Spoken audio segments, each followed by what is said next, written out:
Di zaman sekarang, sekolah adalah hal biasa. Buku mudah didapat, ilmu terbuka luas.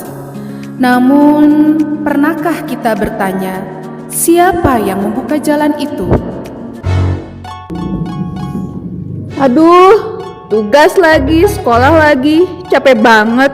Datang pagi, pulang sore. PR nunggu. Hidup apa kerja Rodi? Guru ngomong cepet banget. Otak loading terus. Iya, coba aja kita nggak usah ribet-ribet sekolah. Apalagi harus bangun pagi. Bete banget. Padahal nilai bagus belum tentu paham. Yang penting lulus kan? Kadang sekolah bikin lupa caranya bahagia. Disuruh kreatif, tapi semua sesuai aturan. Istirahat cuma sebentar, stresnya panjang, menyebalkan. Jika saja mereka tahu bahwa dulu ada seseorang yang harus menangis hanya untuk bisa belajar. Di balik dinding sunyi yang tak bersuara, ada seorang perempuan yang menatap dunia hanya melalui celah jendela. Bukan karena ia tak ingin melangkah, tetapi karena langkahnya ditahan adat. Ia menyimpan mimpi, bukan di langit luas yang bebas, melainkan di ruang sempit yang mengekang. Setiap harinya bukan tentang pilihan, melainkan tentang menerima. Bukan tentang mengejar, melainkan tentang menahan.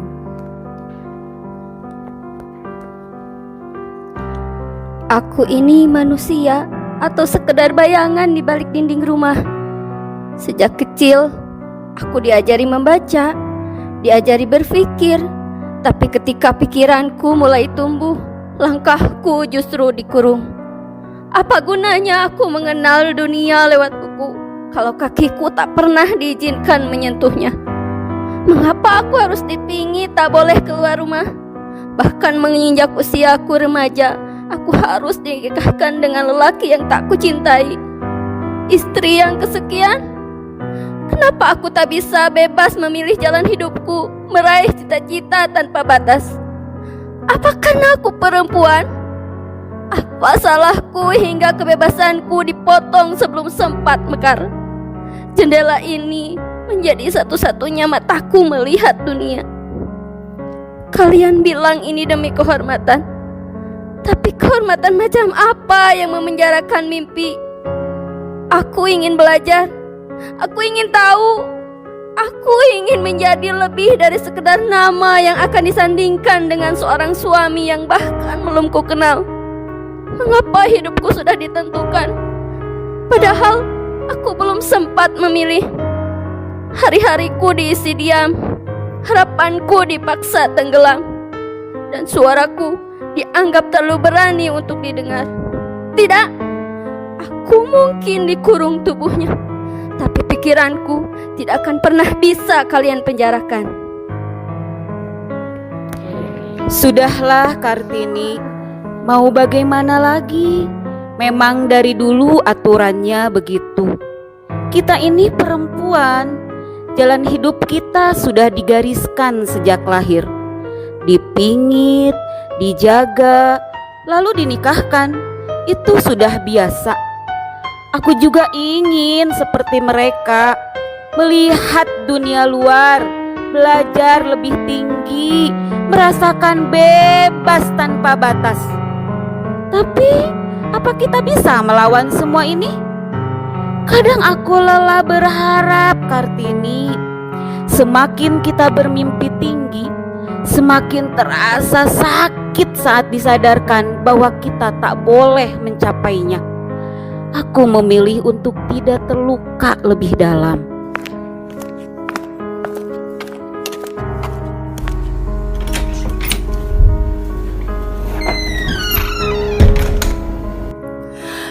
Ini jalan hidup perempuan. Kalian harus menerima. Menerima? Menerima bahwa aku tidak boleh bermimpi? Menerima bahwa pikiranku harus dikurung seperti tubuhku? Ibu hanya ingin kau selamat. Apa gunanya selamat jika aku tak hidup sebagai diriku sendiri, Bu? Jika tembok ini menghalangi langkahku, biarlah dunia yang mendengarkanku lewat pengaduanku ini. Kami kaum perempuan juga ingin berpikir, juga ingin maju. Kartini, kau menulis lagi? Jika ketahuan? Biarlah, jika suaraku tak boleh terdengar di sini, maka biarkan dunia yang mendengarnya. Aku takut terjadi sesuatu padamu.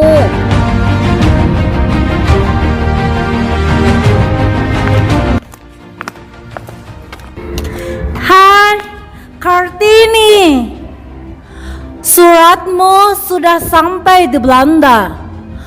Suratmu sudah dibaca oleh mereka dan tulisan-tulisanmu di luar negeri di sana mereka sangat suka. Mereka sungguh kagum. Mereka sangat tersentuh. Luar biasa kau, Kartini. Benarkah? Suara kecilku bisa sampai sejauh itu? No. Bukan suara kecil, Kartini. Ini adalah suara perubahan.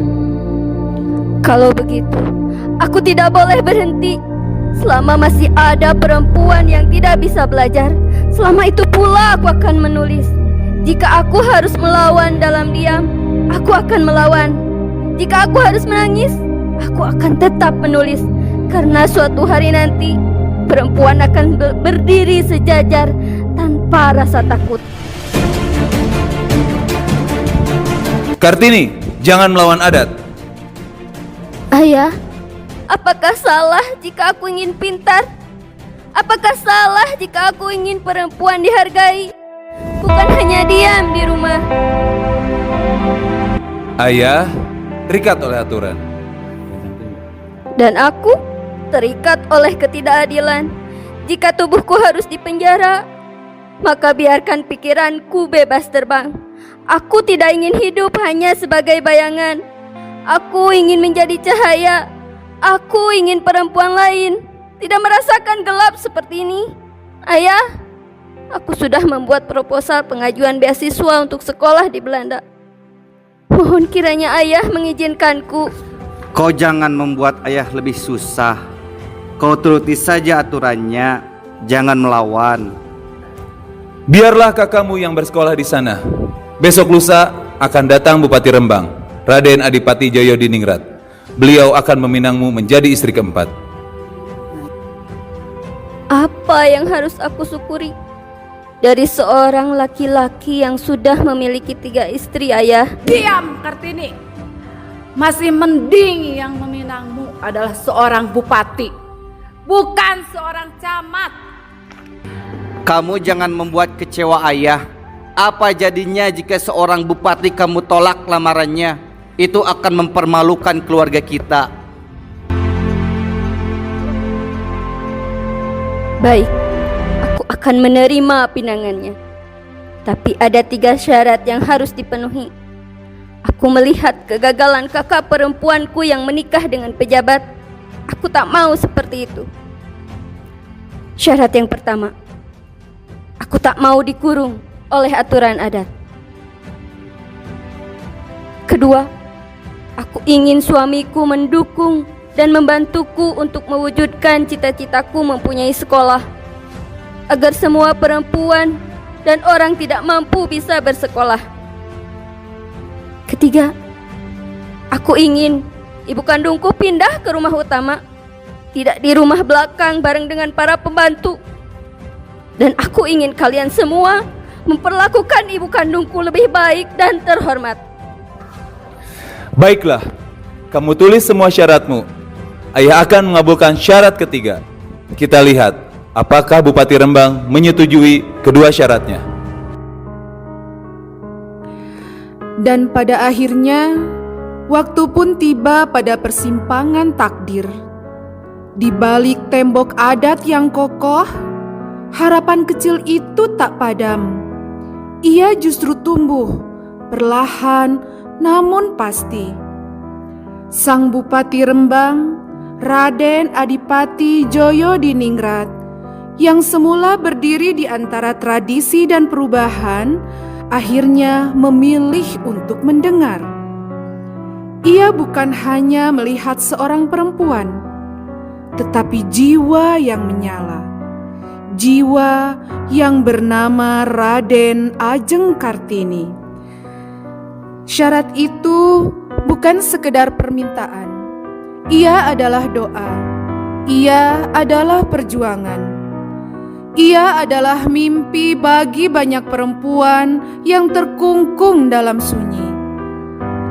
Dan ketika persetujuan itu terucap, bukan hanya sebuah pinangan yang diterima, melainkan secercah cahaya yang mulai menembus gelapnya zaman. Namun kisah Kartini bukan tentang akhir yang bahagia semata, melainkan tentang awal dari perubahan besar yang kelak akan menggema, melintasi waktu hingga sampai kepada kita hari ini.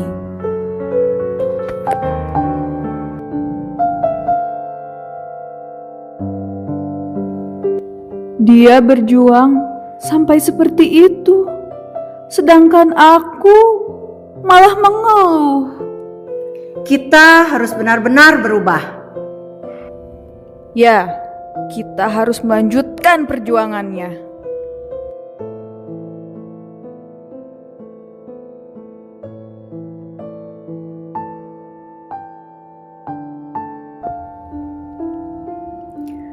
Perjuangan ini belum selesai. Kami akan meneruskannya. Habis gelap terbit